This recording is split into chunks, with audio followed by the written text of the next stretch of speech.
Let me welcome all of you to Lycoming College, and this evening's event is part of the Center for Energy in the Future speaker series. I am happy to see some repeat faces for our speaker series in the audience, and thank you for coming back. I'm happy to see some new faces, both from our student body. They're learning about the magic of energy from a lot of different perspectives, and they really are a great group to work with in the classroom, but also some new faces from the public. And so thank you for coming, and I hope this evening is informative, as will our future events across a whole range of topics connected to energy. And so thank you for coming out. Our format this evening is going to be our speaker, which I'll introduce in a minute, will have an opportunity to speak. He said that he'll talk with us for about 20 or 30 minutes. As we've done at past events, then he and I will sit down as part of our effort to kind of have our speakers engage with each other across time and space, addressing the issues of our energy future. Where are we headed? How might we get there from each of their perspectives? Including talking to each other, talking backwards in time to people like Mark Shebist, who was here last fall, and talking forward in time to our next speaker, who will be here in April. I'll tell you more about that later. And then, of course, we'll open it up to your questions, to engage with him, his research, his travels, his book. And so, after that's all over, we'll see how far it goes, how many questions you have, how long we want to talk. We also have his book on sale, as you'll see right outside, the Fracking Debate by Columbia University Press. And he'll stick around, I think, for a few minutes afterwards to talk to people as they would like to. Sign the book if you'd like a copy.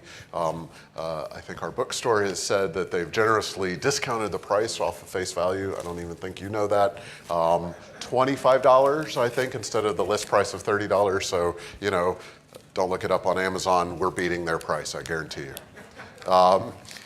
So let me introduce you to Daniel Raimi. He is coming to us most directly from Ann Arbor, where he's a lecturer in the Gerald Ford School of Public Policy, an affiliate of the University of Michigan Energy Institute. His day job, though, his primary day job is senior research associate for Resources of the Future. Resources for the Future, which is a nonpartisan think tank in Washington, D.C., where he does a variety of research connected to energy policy issues, focusing, of course, specifically on the oil and gas regulation, taxation, and climate change policy.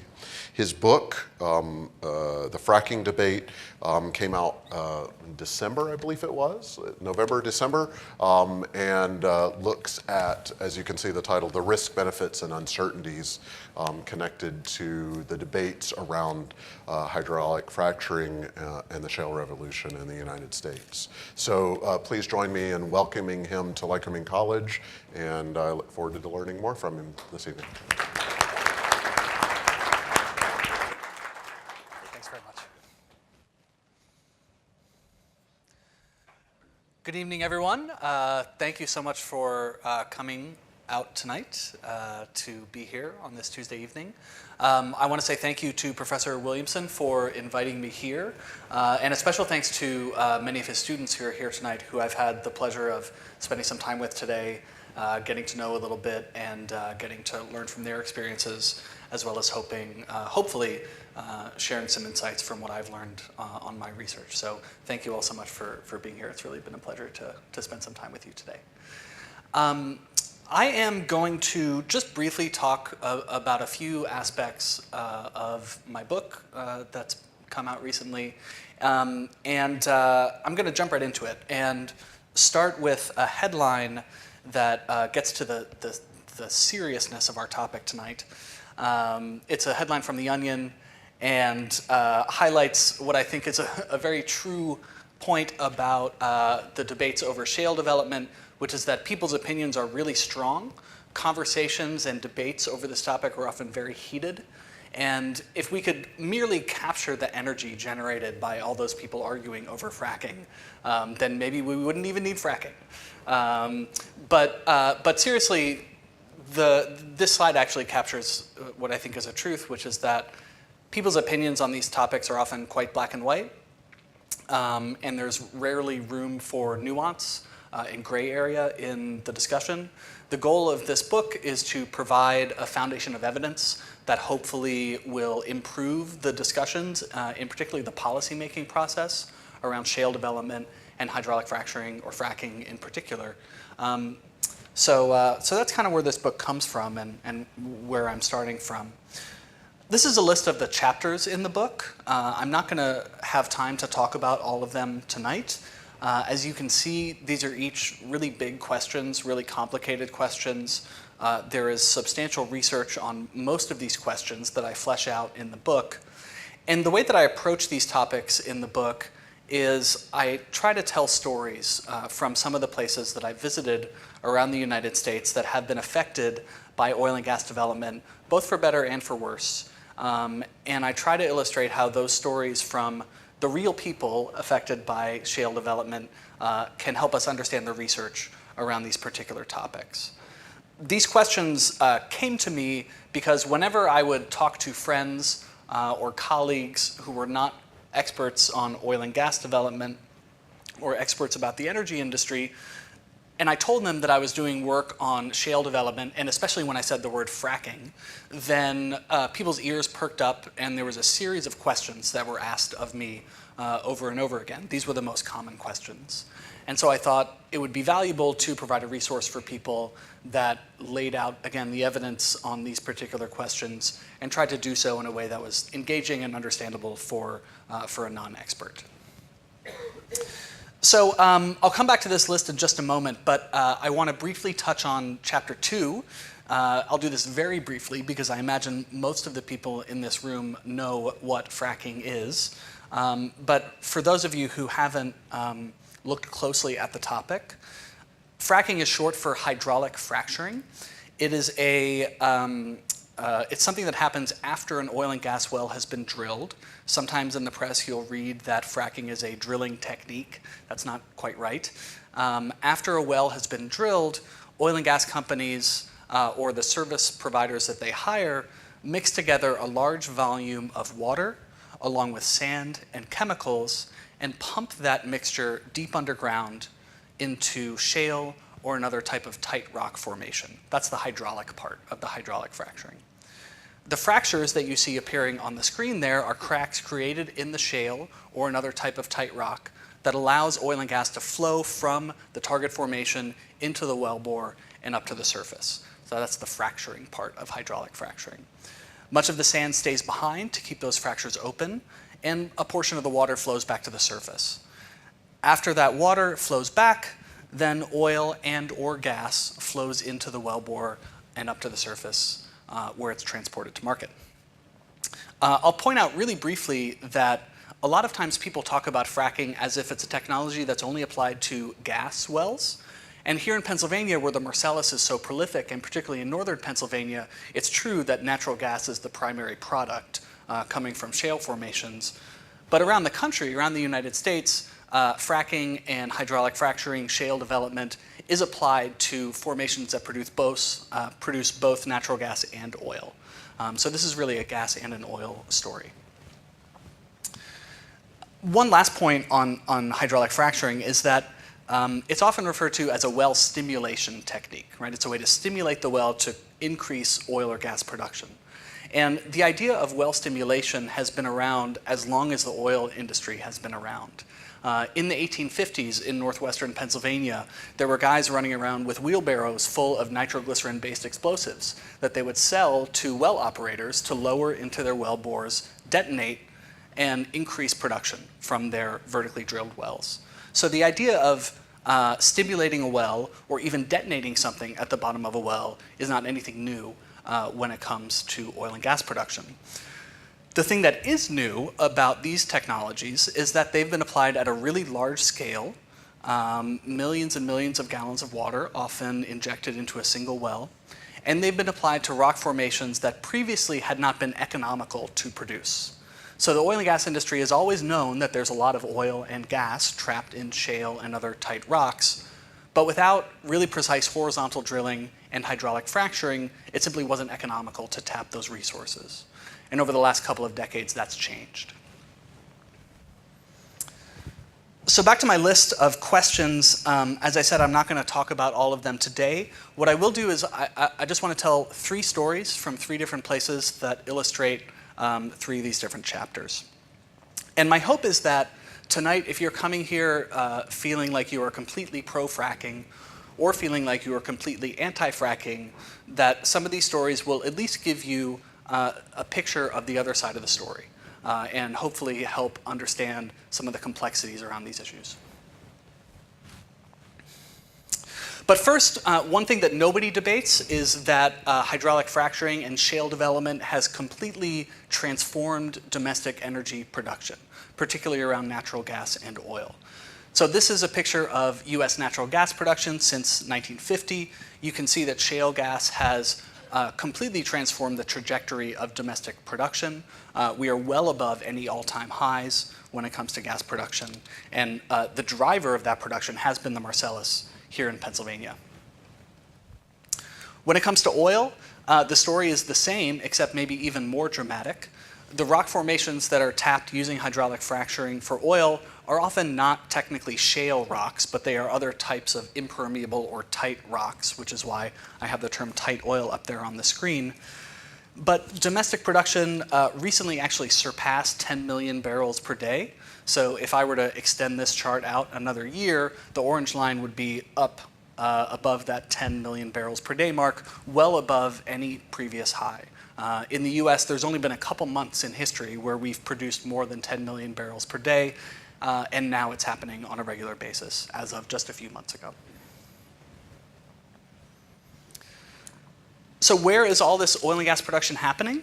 This is a map that can help give you a sense of it. Obviously, I imagine most people here in the room are very familiar with what's happening in the Marcellus. But to give you a sense of what's happening in the rest of the country, the blue dots on this map show all of the wells in the United States that have been drilled either directionally or horizontally. These are typically the wells that are hydraulically fractured. And the blue dots give you a sense of where most of the activity is taking place around the United States. In the squares, where you see the names of the different oil and gas plays around the country, these are all the places that I personally have visited over the last several years. And the reason that I went to all these places is I was carrying out a research project with my colleague at Resources for the Future named Richard Newell. He and I were really interested in understanding how oil and gas development, and particularly the increase in oil and gas development, had affected local governments around the United States. And so I traveled to all these places to interview local government officials and ask them about how the shale boom had affected their revenues, how it had affected their demand for services, how it had affected their residents.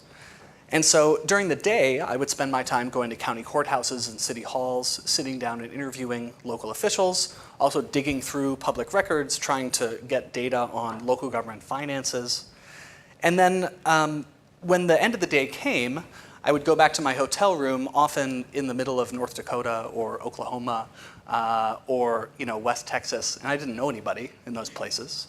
So I'd have to try to entertain myself, and to do that, I would go out to the closest restaurant, or the restaurant that got the best Yelp review, or ideally a cocktail bar, if I could find one, and sit down and try to talk to people in these communities and just get an informal sense of how they perceived the boom in oil and gas development. So I feel lucky that I had both sort of a formal path to ask people questions about how shale development had affected them and their communities, and I had a very informal path of talking to people at the same time. And I really valued both of those ways of learning. The first trip that I took on this research project was to the Marcellus region. I started off in southwestern PA, Washington and Greene counties, and then I came up here to the northern part of the state, Lycoming, Susquehanna, and Bradford counties, to interview local government officials. And before I got here, I had read news reports, and I had watched documentaries, and I had looked at YouTube videos, and I had gotten the sense that the place was really booming, that there were thousands of trucks on the road, there were drilling rigs all over the place, there were Texans and Oklahomans causing trouble in all the bars, and so I kind of had something in mind that was a bit of a dystopia in my head. But when I found myself actually in Greene County in Washington County, I saw some signs of the industry, right? I would see giant trucks heading towards me, and for some reason my instinct was to take a picture of them rather than to drive away. But more than the signs of the industry, I was surprised by the lack of signs of the industry that I saw. And so as I drove around Washington County or Greene County, I would always be looking for good pictures to snap of a drilling rig or a wellhead or a Christmas tree or a compressor station, but they were actually pretty hard to find. That's not to say they weren't there, but they weren't in my face. They weren't all over the place. So I saw a lot of pictures, a lot of scenes like this in Washington County. As I came up here to the northern part of the state, I saw beautiful hills and barns, just like I saw today on this lovely day here in Williamsport. But there are places you can go, as I imagine you all know, in Pennsylvania where you can see the signs of the industry. And this is a particularly well-known spot on the industry map. It's a place called Carter Road in Dimock Township in Susquehanna County. And many of you have probably heard of Dimock. It's probably the most well-known place on the oil and gas controversial map. And when I went to Carter Road, and I found these gas wells along the road, there were a bunch of signs along the small dirt road. They said things like "No fracking way" and "Ban fracking now," and people clearly had very strong opinions against this type of development on Carter Road. And there was good reason for that. The Pennsylvania Department of Environmental Protection found that over a dozen homes had their water wells polluted by natural gas development happening in Dimock. The cause of this pollution was not fracking chemicals, as people often mistakenly state. The cause was something called stray gas, or methane migration. And many of you probably know about stray gas and methane migration, but for those of you who don't, to put it extremely crudely and simply, methane migration is something that happens when natural gas, or methane, that's supposed to stay inside the well manages to get outside of the well and finds its way, in these cases, into a drinking water source. So methane, if it's in drinking water, it's not harmful to human health, but if enough of it accumulates, then it can cause an explosion, as happened along Carter Road. And if there's enough methane in drinking water, then that water can be flammable, which is a whole series of YouTube videos that I imagine we've all seen. So the big question for me was, how representative was Carter Road? Was this happening all over the place, or was it pretty rare? And data to answer that question is actually fairly hard to come by. Pennsylvania is one of the few states that has pretty transparently published the number of stray gas cases that have occurred. And as of about 2 months ago, when I last looked, there were 302 cases of what's called water supply determination letters that the Pennsylvania DEP says the oil and gas industry has negatively affected a water source. Most of those negative effects are from things like stray gas. They're not from things like fracking chemicals. But 302 cases is a substantial number of cases. And it's also worth pointing out that some of those cases occurred from shale wells that were hydraulically fractured, and some of them occurred from so-called conventional wells that were vertically drilled and not hydraulically fractured. So this isn't necessarily a fracking story. It's an oil and gas drilling story. When you dig a little bit deeper into the data, what you find is that in 2010, towards the early days of Marcellus development, there were 1,600 new shale wells drilled, and there were 12 new cases of stray gas in 2010 in Pennsylvania. So that's a little bit less than 1%, 0.7% of the new gas wells drilled, new shale wells drilled, were likely to lead to some kind of water problem. But over time, as the Pennsylvania DEP adjusted its regulations, particularly on well cementing and casing, And as companies got better at doing this type of work, they understood the geology better, they were more protective in their approaches, the rate of pollution went down substantially every year, such that in 2015, there were 800 new shale wells drilled in Pennsylvania, and there were 0 new cases of stray gas in the state. The last thing I'll say about stray gas is that in 2016, the Pennsylvania DEP did not publish data on the number of stray gas cases in Pennsylvania. So that's disappointing to me in terms of transparency. Pennsylvania has been one of the leading states on this issue, and more recently they seem to be moving away from that approach, which as a researcher is disappointing. When you look at other states around the country, as I said, data are even harder to come by, but you basically find the same thing. The number of cases of pollution are small on a percentage basis, so a small percentage of oil and gas wells cause problems, but we drill tens of thousands of oil and gas wells in the United States each year. And so the number of people that are actually affected by these problems is hardly trivial. At the same time, and this is what I found most fascinating about DMIC, the economic benefits of Marcellus development are apparent to the people who live in the community and in the surrounding communities. And what really shocked me was that most people in DMIC actually want more drilling, not less.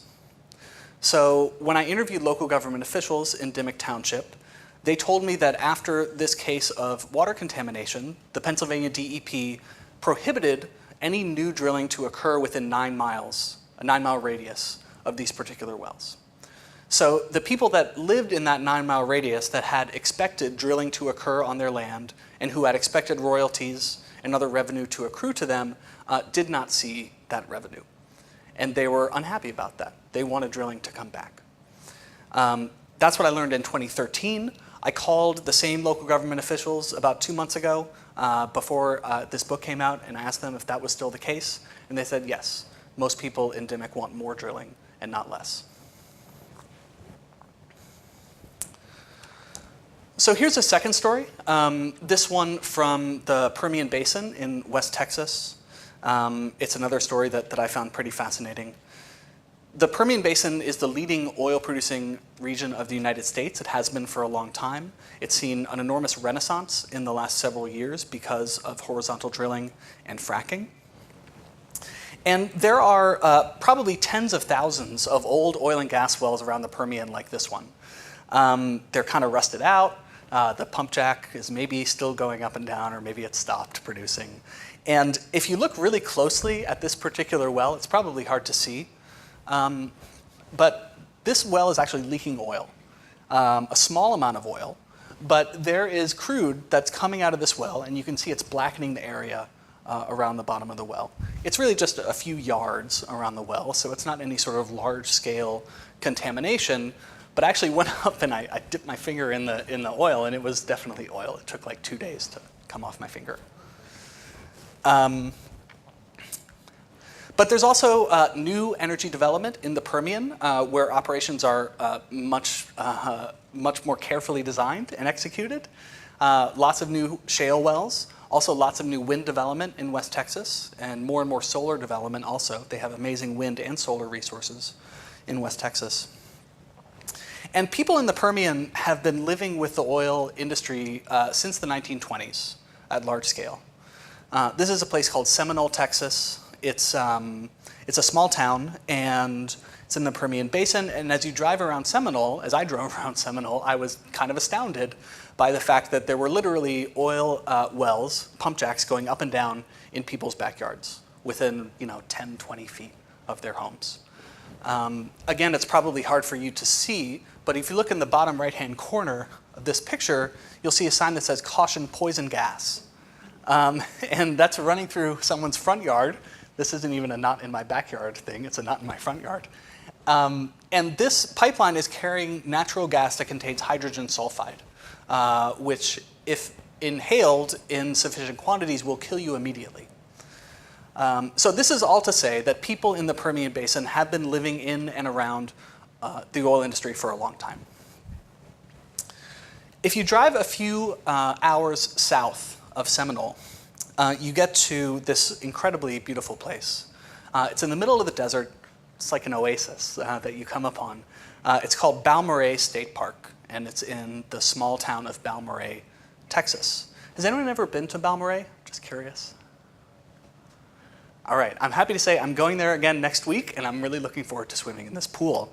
The picture does not at all do it justice because I'm not a great photographer, but this is a natural spring. It's a natural hot spring. It's in the middle of the desert. It's surrounded by desert cactus and mountains to the south, the Davis Mountains. There are ducks and turtles in the pond, and there's a big sign when you walk in that says, "Caution, rattlesnakes." So it's a pretty fantastic place to be. Despite the rattlesnakes, I went swimming there even though it was December and had a lovely time. So if you're ever in West Texas, go here. Even though Balmorhea is in the Permian Basin, there's actually been very little oil and gas drilling around it historically. There are very few oil and gas wells. But in 2016, a large independent oil and gas company announced that it thought it could actually profitably develop oil and gas in and around Balmorhea, as well as the Davis Mountains to the south. They called the play Alpine High, and they planned to start a drilling campaign that would probably put thousands of wells in and around this part of West Texas. So this being the Permian Basin, you might expect people to jump up and down with joy and be excited about drilling more wells, but that's actually not the reaction of many of the people in and around Balmorhea, including people who work in the oil and gas industry. So I have a friend whose name is Rick. He works for a different large independent oil and gas company. He and his wife Janice have moved across the country to work in the industry. They've lived around the industry their entire lives. They're comfortable with it. They generally think that the industry does a good job in preventing environmental damage, working under difficult conditions, and they're proud of the economic benefits that the industry generates in the regions where it operates. But Janice in particular is really worried about developing oil and gas here in Alpine High. She grew up hiking in the mountains with her grandfather, and to her and many other people in West Texas, this is a really special place that, despite their support for the oil industry, they think should probably be off limits, or at least substantially restricted to oil and gas development. And that perspective, that nuanced perspective, where people can be supportive of the industry, but at the same time recognize that some places might not be right for drilling, or that restrictions can be actually sensible or desirable, is a nuanced view that you don't get when we have the black and white argument over fracking. And there's actually research on this topic that I talk about in the book. It looks at how people living further away or closer to oil and gas development experience and perceive the industry. And what it finds probably won't surprise many of you who live around the Marcellus shale development. It tends to find that the closer you get to development, people support the industry more, largely because of the economic benefits that it brings. But the part that I find particularly interesting is that as you get further and further out from oil and gas producing regions, people's opinions tend to be driven by partisan affiliation rather than anything else. So liberals might think something like keep it in the ground, or conservatives might think something like drill baby drill. But from my experience, both formal and informal, talking to people in these communities, you rarely get such sort of sloganeering type statements. Instead, you get a mix of benefits and risks that people experience on a day-to-day basis. And you get people living with the good and with the bad, recognizing that there needs to be a balance struck between the two.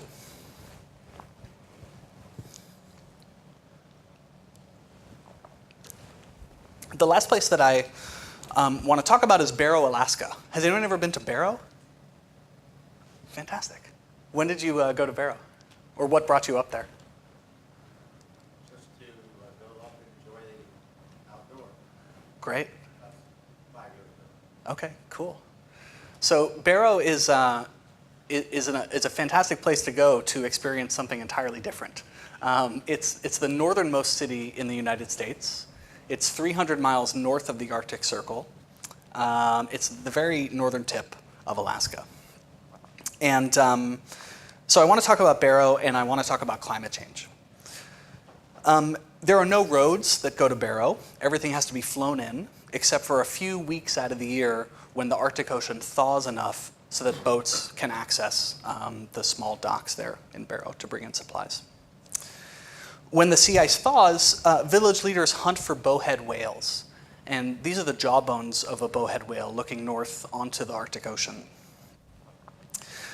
Those bowhead whales are collected, they're brought in, the meat is divided, and it's shared between the 4,000 mostly native Alaskans who live in Barrow.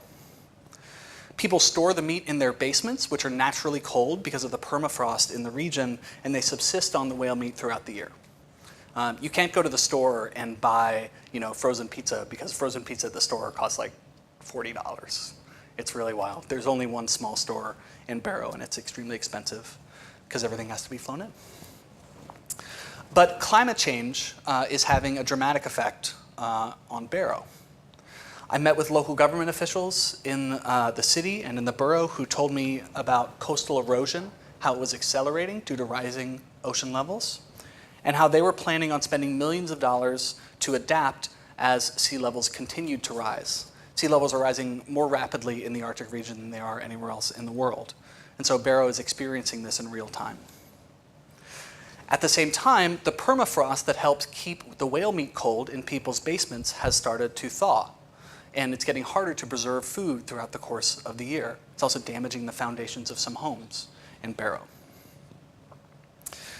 At the same time, as Barrow is experiencing these negative impacts of climate change and preparing for more negative impacts, most of the local officials that I spoke with, as well as many Native Alaskan groups, not all Native Alaskan groups, but many of them, are actually supportive of more oil drilling in and around the North Slope. They see it as a key economic driver for Barrow, for the slope, and for Alaska as a whole, as it has been for decades.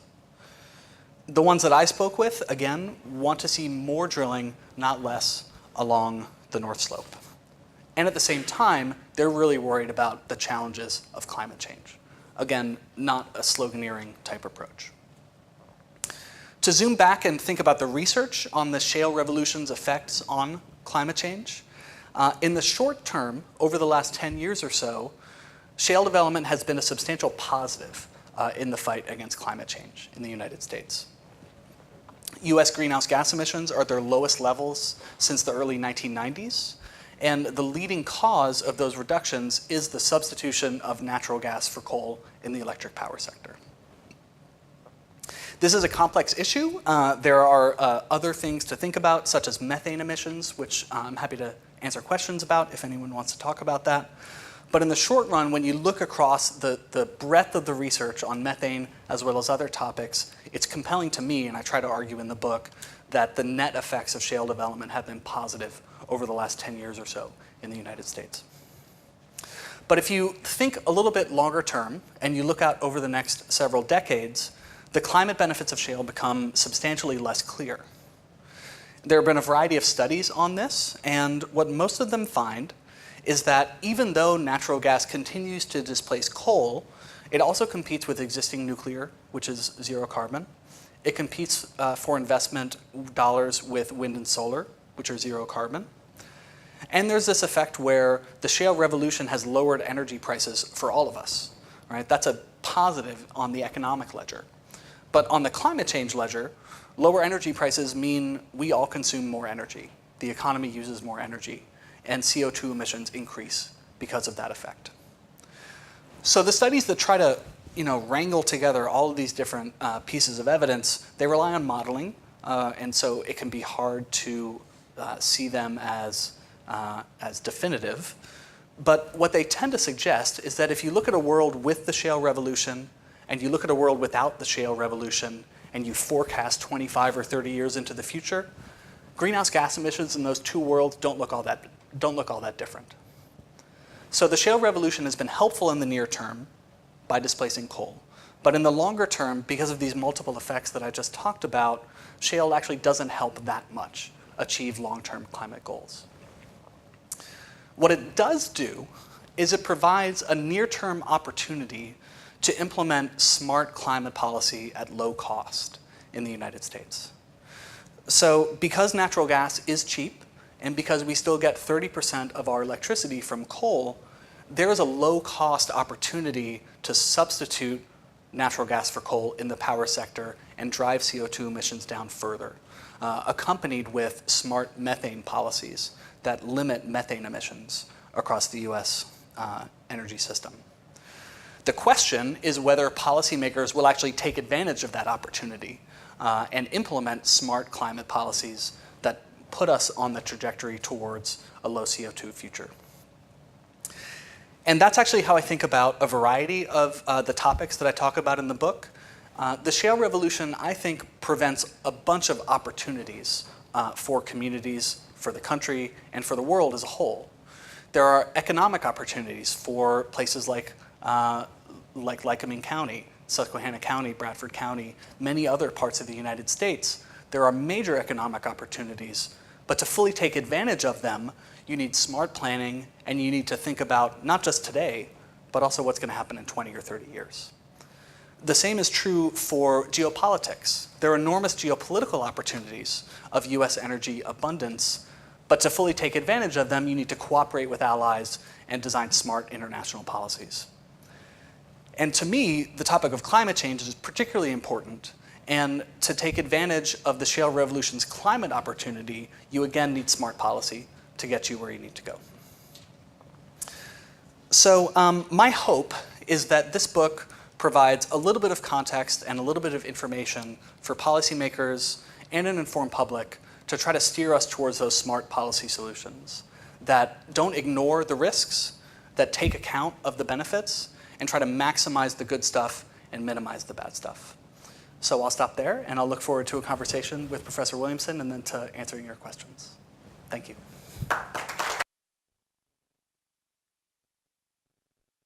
Thank you very much.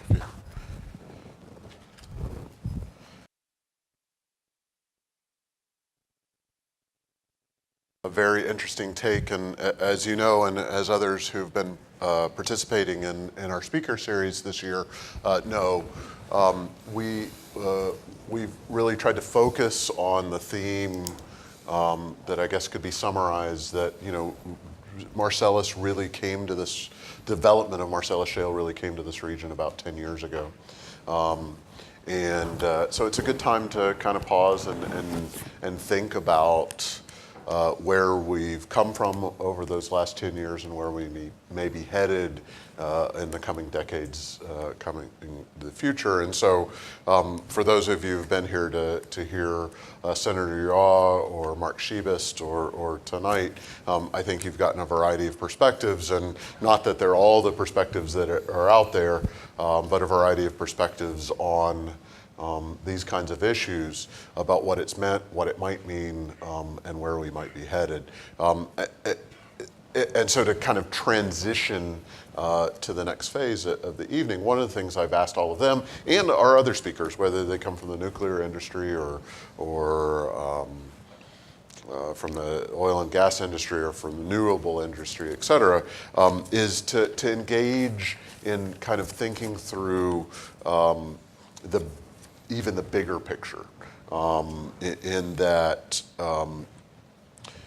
you know, there are many paths forward, not just on oil and gas, but on our energy systems as a whole, locally, nationally, globally, and the mix of what those our energy production and consumption might look like in the coming years.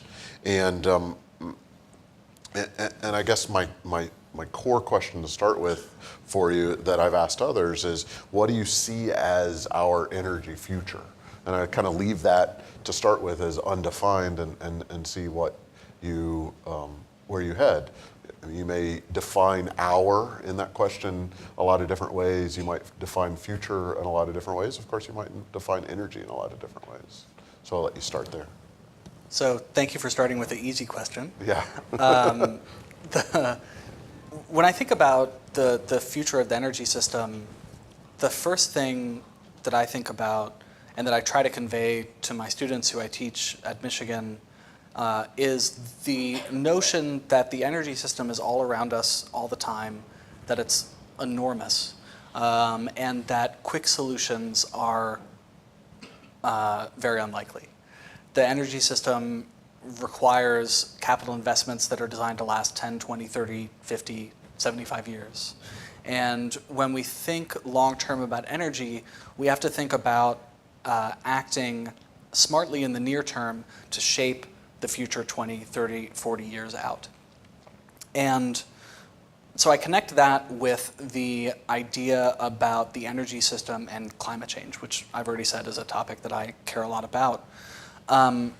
When you look at projections for where we are likely to be in 20, 30, 40 years, and where we need to be to reach the climate goals that most countries have laid out in a variety of agreements, and that scientists researching this topic tell us would be most protective for future generations, what you find is that there's a mismatch there. So the current path that we're on is not consistent with reaching the climate goals that I think are necessary to prevent the worst impacts of climate change. And to reach climate goals, I think there are a variety of voices on the climate change debate. And like the fracking debate, the voices are often very loud and very polarized, and they're extreme. And I don't find that particularly helpful in a lot of cases. The place where I work, Resources for the Future, we have incredible economists who have been working on the question of how do you design an energy system that is sustainable and affordable and beneficial to the economy over the long run that takes into account climate change goals. And there are some pretty clear lessons that come from that body of research. The first lesson is that you need to take into account the damage caused by greenhouse gas emissions, and you need to put a price on that damage. That would affect coal, it would affect oil, it would affect natural gas, it would affect all fossil fuels. And over time, that price would get higher, and it would incentivize lower carbon technologies to come online, including carbon capture and sequestration, which is a very promising technology that would enable continued use of fossil fuels in a carbon-constrained world. And so coupled with that price on greenhouse gases, whether through a carbon tax or a cap-and-trade system or something else, I think the other component that you need is investment in early-stage research and development for energy technologies of the future. And I'm not talking about wind and solar. I'm talking about technologies that none of us have heard of because they're on somebody's research lab somewhere in Boston or in China or in Williamsport. And so investing early-stage government investment in those types of R&D projects are the things that have enabled things like the shale revolution, right? So the Department of Energy supported all sorts of experiments to increase natural gas and oil production in the US in the wake of the Arab oil embargo. They invested millions of dollars into shale gas production. And that wasn't the only reason that the shale revolution happened. There were lots of other reasons. But that early stage government R&D has paid off in a big way, both in terms of shale gas and in terms of a variety of other technologies that we can all imagine, cell phones, the internet, all that stuff. Sure. And so to reach those long-term energy goals that I have that align with long-term climate goals, I think you need to price pollution and invest in R&D.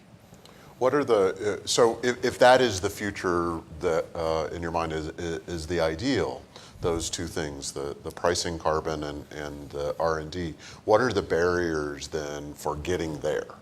What do you see as preventing us from accomplishing those two tasks to then fulfill that vision for an energy future? I think there are a couple barriers. I mean, first, there are economic barriers.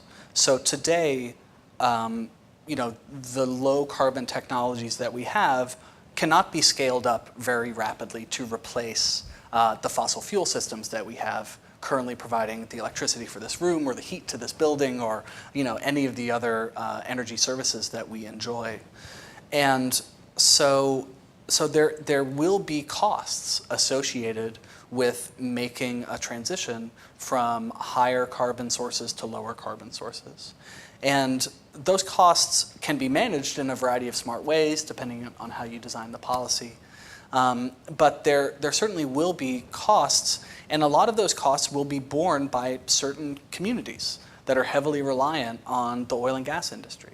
So we've seen this in coal communities in West Virginia, here in Pennsylvania, and elsewhere, where the shift away from coal, even though it hasn't been primarily driven by climate policy, it's mostly been the success of natural gas that's challenged coal, that has an enormous economic impact on communities that are reliant on that sector.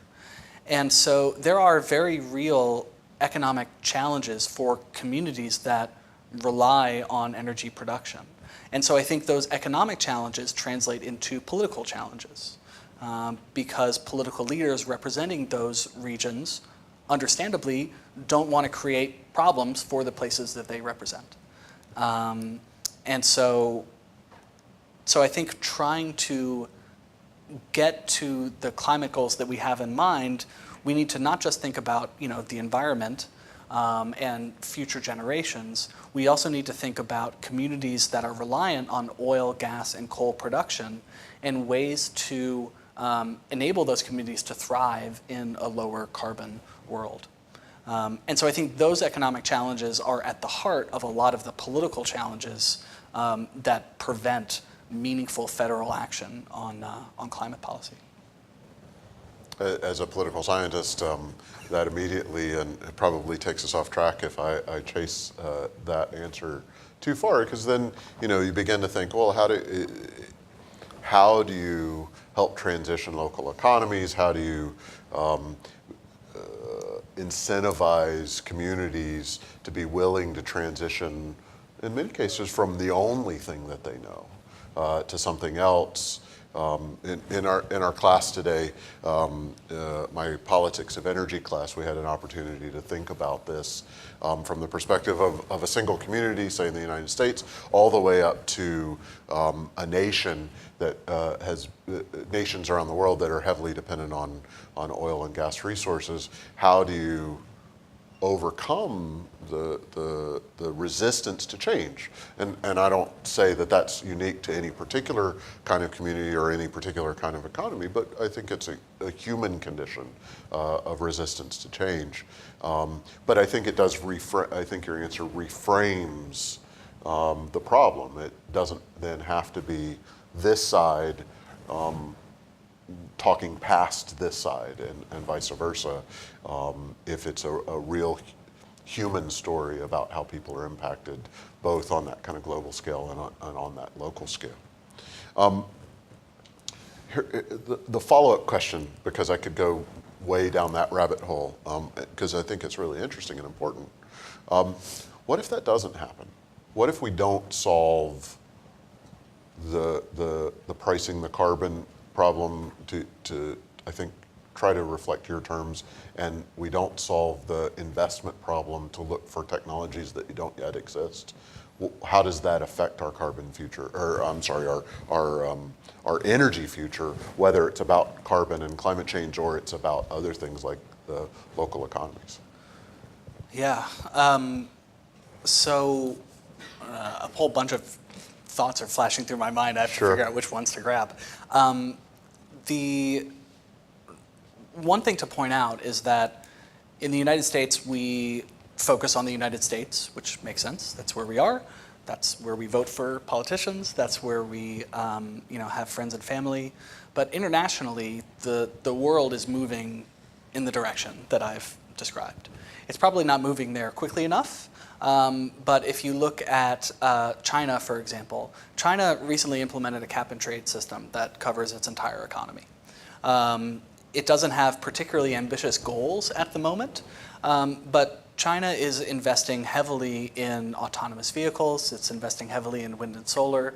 It's investing heavily in artificial intelligence because it has some ideas that maybe this is the way to go in the future. And I'm not saying that China's model is ideal.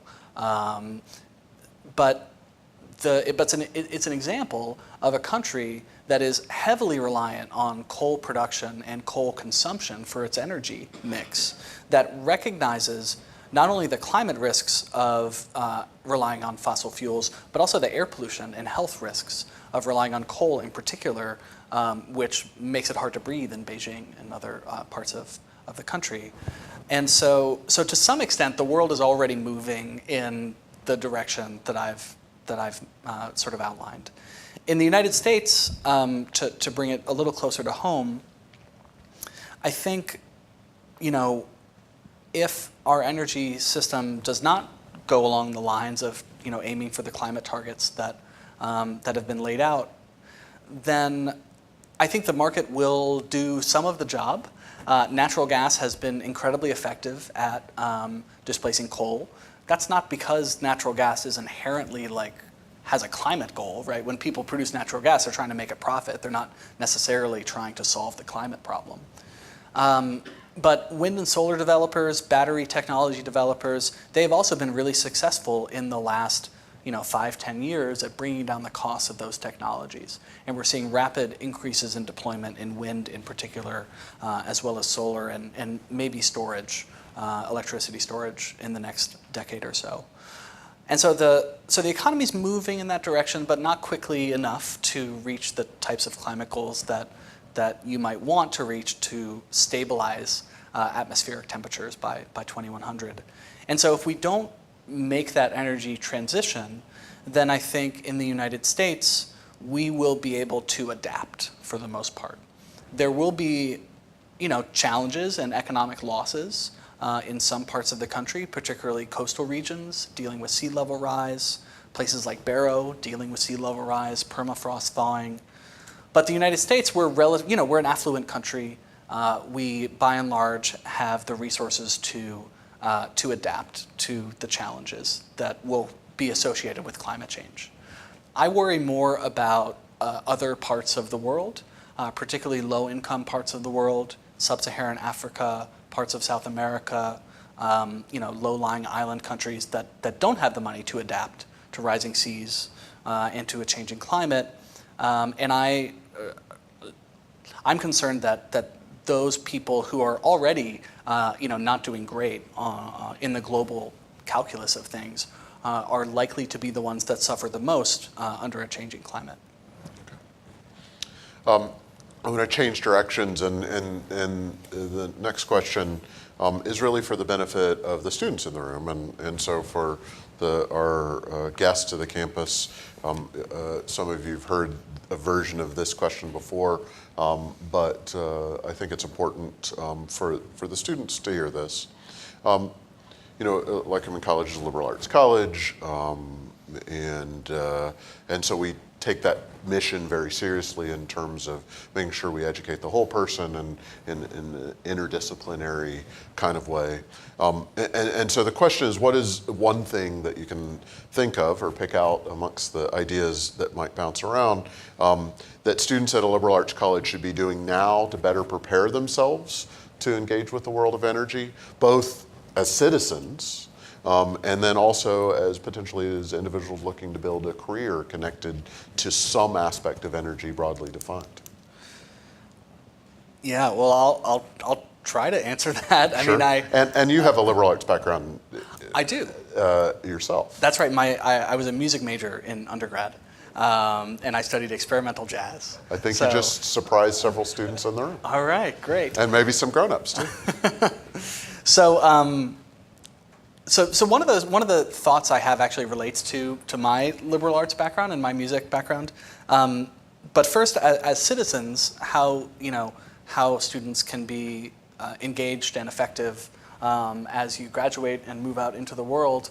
The thing that I would say is pay attention and read multiple sources. Read things that you disagree with. Oftentimes, when I look through the newspaper. Or the figurative newspaper on my laptop, and I see an op-ed.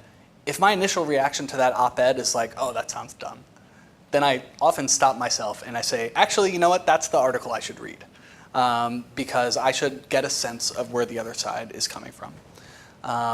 And I'm not always successful in doing that, but I would encourage, students in particular and everyone, including myself, to understand the other perspective of any issue that you're interested in. I think that's the only way to really be constructive about solving these problems, is to understand where your opinions are and understand where other people's perspectives are. In terms of career stuff, I can only kind of think about my own experience and say that I think actually my music background has been pretty helpful in my work on energy and policy issues. I often find that I can think a little bit creatively, or I come up with a different idea than the person sitting next to me who got a PhD in economics, which I didn't. They think like an economist, and I often think like a musician, which is to say that I'll speak off the cuff, or I'll improvise a little bit. And I guess the point of this is to say that feel free to be creative in your thinking and in your problem solving. And if your idea is different from anyone else's in the room, that might be a good sign, not a bad sign. Interesting take, absolutely. For the next couple questions, and I haven't decided if it'll be one or two yet. One of the things we've asked prior speakers to do is ask questions of our next speaker, so that we can extend these conversations across the speakers and across semesters, et cetera. And one that seems particularly appropriate was posed by one of our speakers last spring, actually. Her name's Barbara Heim. She's an alum of Lycoming College and former executive vice president for the BG Group, large oil company. And one of the things she asked you, not knowing who you would be, is what could be done to change public perception or negativity towards the oil and gas industry? That's a tricky one. I think public opinion around the oil and gas industry. I should say, for the share of the population that Right. has that view. Yeah. Right. When I had lunch with some students today, and we were talking about how the villains in films are often oil executives. There was a Muppets movie recently where I think the bad guy was named Tex Oil Man.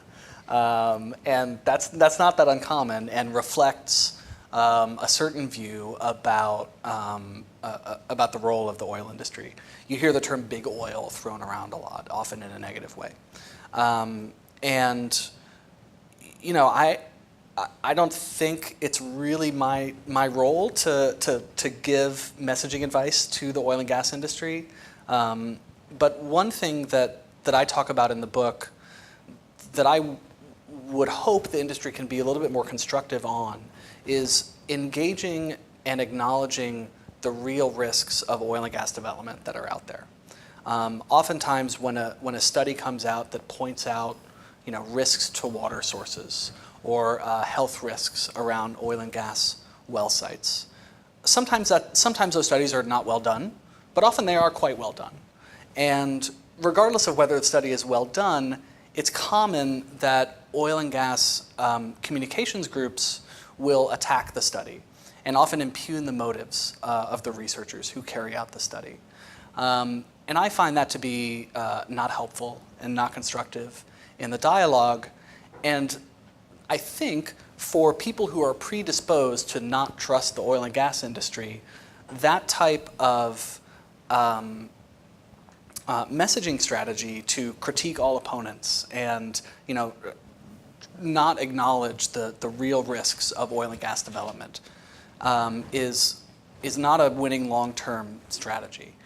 Maybe it helps in the short term to counter a bad news cycle about a study or whatever. But if the goal is to generate a social license to operate and maintain the trust of the communities where development occurs, it seems to me that acknowledging the risks and engaging publicly about reducing those risks would be a more constructive approach, and an approach that I think would reduce public skepticism towards the industry. Okay. The other question, and many respects, our last speaker is Mark Shebist of the National Resources Defense Council. And, you know, my plan is always to have the last speaker ask the next question, and so I'll ask you that of you in a second. But he asked a question that I think you've largely answered, but I thought if you want to have any final thoughts on this. He asked, what are the correct pathways for planning for the use of natural gas over the next few decades so that it can be sustainable and I'd say broadly defined in that regard? You've talked a lot about that, but any final thoughts? Yeah, I mean, I think the types of carbon pricing policies and R&D policies are consistent with continued use of natural gas and oil for decades to come. Okay. Natural gas in particular, if it continues to displace coal, both in the US and internationally, can play a constructive role. And so I won't elaborate on that too much more, but I will cite one data point, which is, this is my cheat sheet for notes when people ask me hard questions and I need to remember numbers. If you look to 2040, the year 2040, there are a variety of organizations that make projections about the future of energy. And one of those organizations is the International Energy Agency, the IEA. They have a scenario called the Sustainable Development Scenario, which not only achieves climate goals, but also achieves development goals around the world for low-income communities. And in their Sustainable Development Scenario, in the year 2040, the world consumes 20% more natural gas than it does today. And so there is room for natural gas in particular to be helpful in the next 25, 30 years, and probably even further on. But when we start thinking about 2050 and beyond, that's when we need to start thinking about reducing emissions from natural gas as well as other fossil fuels. And so that's one way to think about the long-term sustainability challenge. Okay. And so the final question I have for you then, before I open it up for the audience questions is, and a little bit of advertising as a result, is our next speaker will be on April 10th. Here in the Jane Schultz room of Wertz Hall, 7 p.m., when Richard Hansen and Liliana Aquino of the Energy Access Foundation will be here. They've spent their careers working in developing countries to bring access to solar energy. So a little bit change of pace for in the developing world, in poor communities around the world, really around the world, but in particular in recent years in Honduras, Haiti, and the Dominican Republic, where, of course, Lycoming College has a program. And so and for all of you, invite you out to that talk on the evening of April 10th. But to you, I pose the question, what question should I ask of them? I was thinking about this, and I didn't know who the next speaker was, so I didn't have much time to formulate my question. I was going to ask, so I'm going to ask the question that I had thought of before, and then maybe in 30 minutes I'll think of a better one. Okay. But one of the big challenges that I see in the energy space is this black and white thinking. Okay. A lot of times, those who are advocates for renewable energy will make, kind of ridiculous arguments about how quickly we can transition to renewables. Okay. Oftentimes, proponents of, fossil fuel-based energy will sort of disparage renewable sources. And so the thing that I am always interested in is how we can be more constructive in solving problems in the energy space. And the reason I say this might not be so relevant is that this is a relevant question, I think, in the United States. Mm-hmm. I'm not sure how relevant it is in the particular countries where your guests work. Okay. But yeah, my question is that... They live in Massachusetts, by the way. Okay. Okay. Yeah. So my question is how do we get beyond people just kind of yelling at each other to engaging in complexity and trying to craft policies that recognize complex reality rather than like sloganeering? Sure, I think that's a great question. And so I think there's a microphone back here available for us. If I can have my foot wake up here a second. And so we can spend whatever time we'd like asking Mr.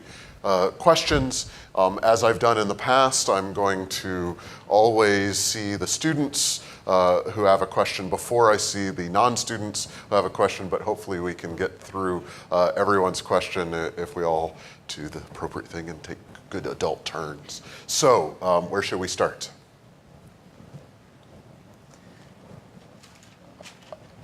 I did see Mr. Walls here first, and so I'll give him the microphone and you'll be next. One of the most difficult problems with the natural gas industry, as I understand it, is the produced water, the fact that it is very strong in a number of chemical or other constituents, and what do you do with it? And I would be interested in your perspective and would ask you, are you aware of a very good solution that's been developed by a local company here called Eureka Resources that actually has the best system of treatment of produced water that is available in eastern United States and maybe even beyond? Yeah, so I'm not familiar with that company, but just to clarify, can I follow up with a quick question? Do they sort of accept produced water and recycle it and then resell it? Is that their model? They do. They also pull the salts out of it and actually sell bagged salt to Walmart and Lowe's and a number of other for ice melt or that kind of application. Right. So it's a great question, and I think you're totally right to highlight the challenge of wastewater management. And so just for those who maybe don't understand the details of this topic, I talked earlier about the water that's injected for hydraulic fracturing. Much of that water returns to the surface and has to be dealt with. But in addition to that water, there is what's called produced water, which is the water that is commingled deep underground with oil and gas. That water comes to the surface. It's typically extremely high in salts in particular, and you can't, treat it at a typical water treatment plant, and you can't, put it back into a stream. So the way that most of this water is managed around the United States is that most of it is injected into what are called disposal wells that are regulated by the US EPA and by state governments. In Pennsylvania, as I'm sure you know, because of the geology of the state, there are very few disposal wells. And so a decent amount of the water is trucked to Ohio, where the geology is more suitable. And we've also seen these innovative solutions in Pennsylvania around wastewater recycling. And my hope is that we will see more wastewater recycling around the United States. It's fairly common here in Pennsylvania. I don't know the percentage of water that is recycled, but I want to say it's around 30% or something. Maybe someone in the audience knows the actual number, but that's far more than pretty much anywhere else in the United States. And so in parts of the country, such as West Texas, the Permian Basin, or Central California, where there's substantial oil production and also water scarcity, I think wastewater recycling can be a really constructive solution to both manage the risks of wastewater and also reduce the amount of fresh water that's needed to produce oil and natural gas. I'm over your left shoulder, if you'd like to go next. Yep. Yeah, I just wanted to make a comment about your opening observations. Here in Pennsylvania, the natural gas industry has been extremely adept at keeping their drilling pads out of sight. So when you compared Washington and Greene counties down the southwest corner of Pennsylvania, I suspect they were doing the same thing down there. So, for example, in Lycoming County, we have over 600 drilling pads and with about 6 wells on each pad on average. And for the average person, I doubt if they are have come across more than a dozen well pads out of the 600 plus. So now the real question is did the industry do that deliberately or not? And I'd love to see that addressed. Yeah, I mean, so I can't speak to industry's intentions with regards to keeping the pads out of sight. I've never heard anyone talk about that, and I've been to a bunch of industry conferences and I've talked to people who work in the industry. I've never heard, maybe they wouldn't tell me, but I've never heard anyone talk about drilling multi-well pads in order to keep them sort of out of sight or out of mind. I think the idea with drilling these multi-well pads is that you can get efficiencies of scale by putting multiple wells on a single pad and drilling, into multiple parts of the formation from that pad. And so my instinct is that the motivation for that approach is an economic one rather than a public perception one. Did that answer your question, or were you? Okay. Because the issue I have, for example, we have Route 973 that goes from Route 87 and travels west for about 16, 17 miles. There are pretty close, well, somewhere between 70 to 90 gas drilling pads along that route, about 3 to 4 miles to each side. A person who doesn't know what to look for will probably only see 3 or 4. Someone who has a good calibrated eyeball might see 8 or 9, but the others are invisible. And so the issue, well, the issue of drilling an average of 6 wells on each pad, that's the model that the industry uses around here. But it has nothing to do with where the pad goes. Right. Yeah. Excuse me. My impression again is that natural gas wells, first of all, are less obviously visible than oil wells. Typically, oil wells, you'll have that pump jack going up and down or something like it. Natural gas wells, you just have a Christmas tree on top and maybe some tank batteries nearby. And the idea of multi-well pad drilling, this is not something that's unique to Pennsylvania. Everywhere around the United States, companies are drilling 5, 10, 20. There are even well pads that have 40 wells on them in parts of Colorado. And so I think that approach is mostly about economics rather than public perception.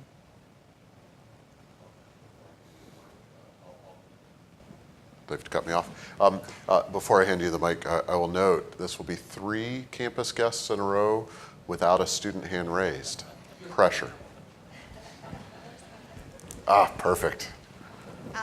First, I just wanted to say the Marcellus industry actually is recycling more than 90% of the water that's produced in the Marcellus. So Wow. it's the last estimate, I think, from DEP was close to 95%, but I don't have that right in front of me to say that for Wow. sure. But Thank you. very high levels of recycling. But my question was actually, what is your take on the media's reporting on oil and gas, like especially when it comes to the health studies and things like that? Sometimes it seems like it's report first, ask questions about the study later. What's your take on how the media is portraying the industry? I think being a reporter is actually a really hard job. So having written this book and written articles that are in journals, I talk to reporters and I try to convey to them the nuances of whatever study that comes out.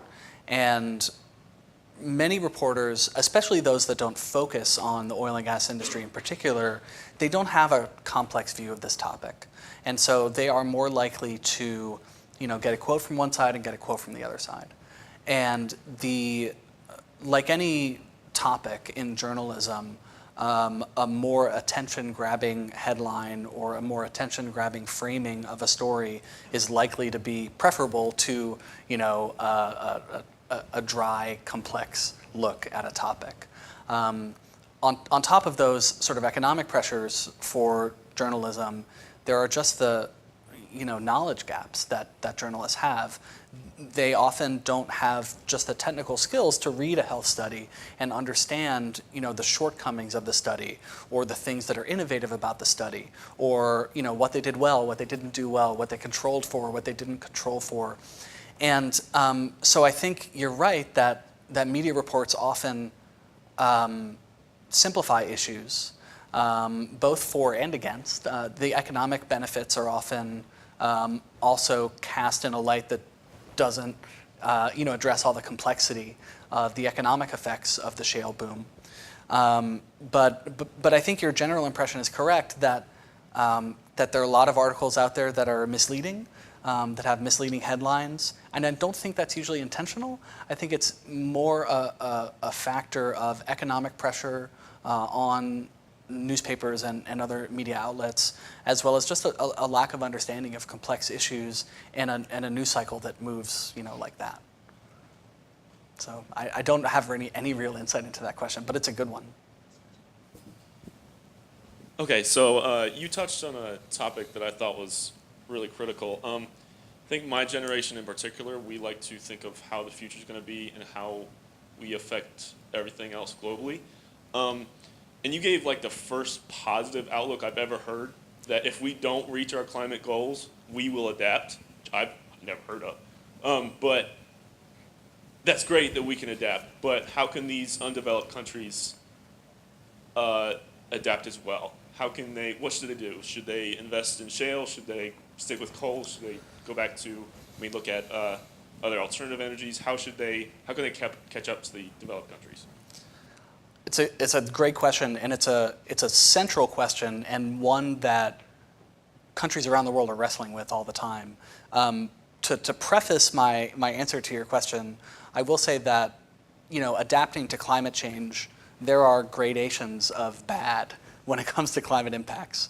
2 degrees Celsius warming by 2100 is not as bad as 4 degrees Celsius by 2100.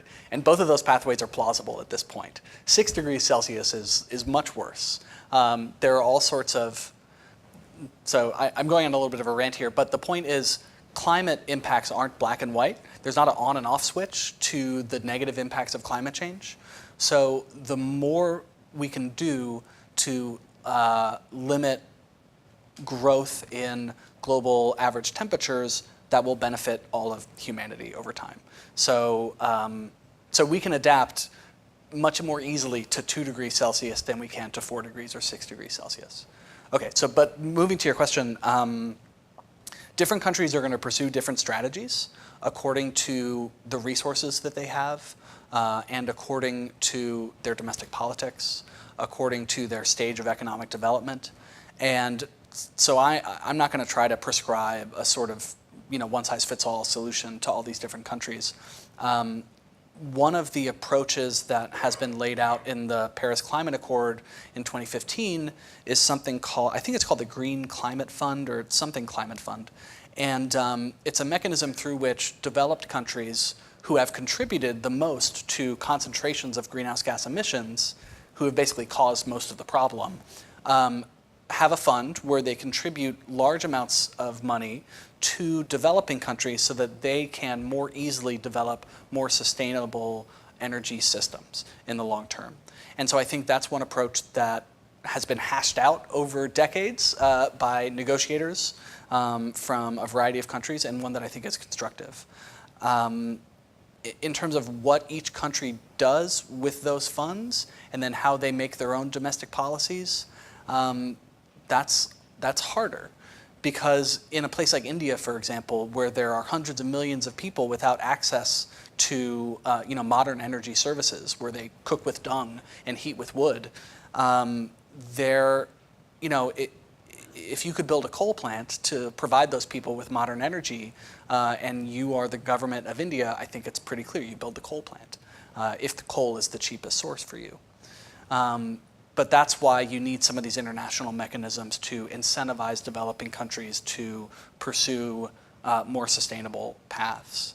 The last thing I'll say is that investments in renewables in Europe or the United States or China or wherever, the learning that is generated by those investments can spill over into the developing economy. So if the US figures out a really cheap way to install solar panels, or if the US figures out a really good battery storage technology that's low cost, then it can be transferred relatively easily to the developing world. And so to the extent that the US and other developed nations pursue climate policies, that can also have a beneficial spillover to other parts of the world. But it's a crucial question and one that doesn't have a simple answer. I'm gonna, we're running late on time, so I'm gonna make it a speed round from questions and answers if I could, and I'm gonna have 3 last questions, one from our campus guests and 2 additional ones from our students, and then we'll try to wrap it up. Is this ready to go? Yep. Okay. First of all, I want to point out and say thank you for coming. And usually everybody says I'm too loud. I'm a retired biology teacher and environmental science, okay? And one of the things I used to always get was, okay, natural gas is replacing coal, so it's helping out with the greenhouse effect and climate control, climate change. I'm glad you pointed out that in the long term, they're going to be kind of moderate each other as far as the amount goes. So that's excellent. That also, though, brings up my thoughts on this, and that is necessity is the mother of invention. If we're getting, our gas can go out 40, 50, 100 years maybe, that's going to stalemate some research and development on other alternative methods of energy in the United States since it's unnecessary, okay? Just a thought out there, all right? Second thing is I wanted to answer this guy over here. They do put the wells out into the background as much as they can whenever economically feasible for the environmental impact appearance by the public, for one thing. Unfortunately, in doing that, they also fracture the forest more and break it up into smaller pieces. So it's a two-edged sword there, okay? But that's definitely that they do that whenever possible. Thank you. Thank you. Thanks for your question. So, The thing good about Pennsylvania, we have a lot of mountains that hide them. right. Yeah, you go to West Texas and you see the oil wells much more easily. So just to briefly answer your question so we can keep going on speed round, I think your point about necessity is the mother of invention is true, and development of shale has crowded out to some extent investment in other sources. The amount of crowding out is not clear. I haven't seen any research that really nails that down. But I guess my thinking on this topic is, with the shale revolution, we need smart climate policy to reach our climate goals and to shape the energy system. Without the shale revolution, we would have needed smart climate policy to reach our climate goals. And so in some ways, I think the shale revolution makes it easier to do policy. In some ways, I think it makes it a little harder because of the issues that you point out.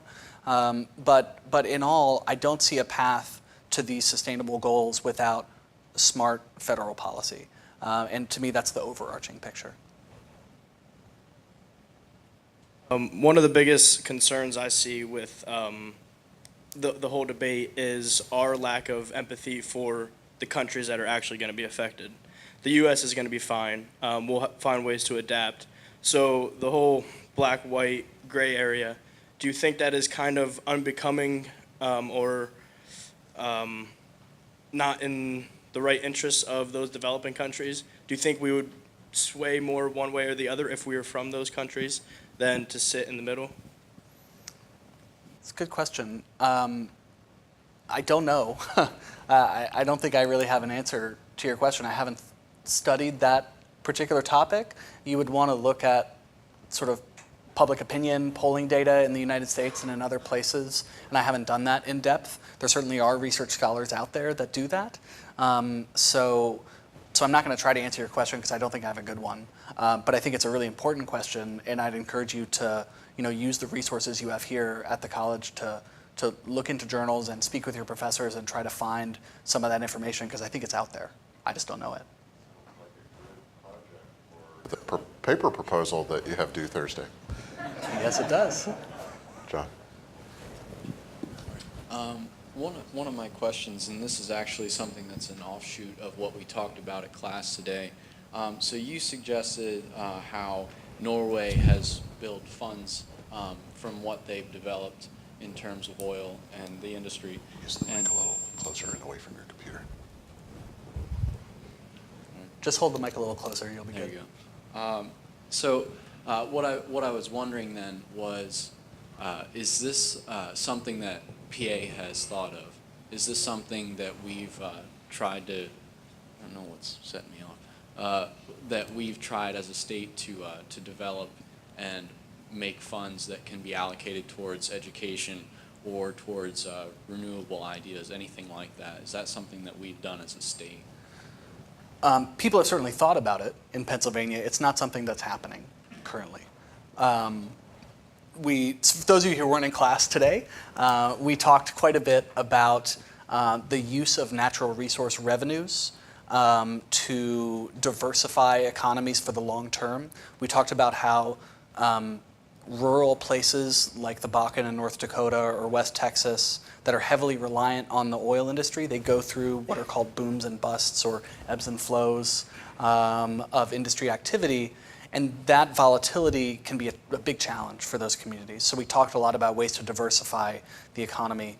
One approach that government can do is take revenues that are generated by the production of the resource and invest it in like a sovereign wealth fund, as they do in Norway or Saudi Arabia, and to other extent in some states of the United States, there are things that are kind of similar to sovereign wealth funds. Those approaches can be helpful in diversifying the economy long term so that as oil prices go up and down, as they always do, there are other economic sectors that can be helpful. In Pennsylvania, Pennsylvania has the impact fee, which collects revenue from the number of unconventional wells drilled and then allocates it I think about 40% to local governments and about 60% to different types of state government activities. And none of that revenue is earmarked for education. None of that revenue is earmarked for sort of long-term savings funds, although I think some of it is earmarked for infrastructure, which is kind of like a long-term investment. And Pennsylvania's impact fee collects a smaller percentage of the value of the resource than most other states. So in Texas, they collect, 7% or so of the value of oil and gas produced. In Pennsylvania, it's closer to 2.5%. And there have been proposals that I imagine most of you are aware of to add a severance tax. Maybe I got some numbers wrong there, 2.5%. I think I'm right. Okay, we'll have to talk about it later. There are other states that save a substantial amount of money from natural resource production. Pennsylvania is not one of those states. So one of the things I always like is when class goes over, because not everybody started doing the rustling thing with their backpacks, et cetera. And we went past the time I anticipated this evening because I think we're having really good, interesting conversations about that. So please join me in thanking Mr. Raimi for sharing his expertise and his time with us this evening.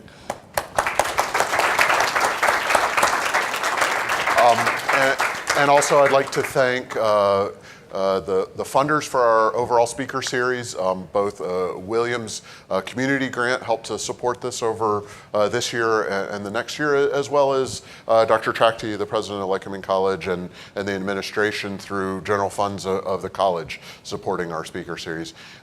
We on campus, through the Center for Energy in the Future, think that these conversations, whether they're about oil and gas as they have over the last few speakers here in the Marcellus region of Pennsylvania, or about any of a variety of topics related to energy and our energy future, are very important.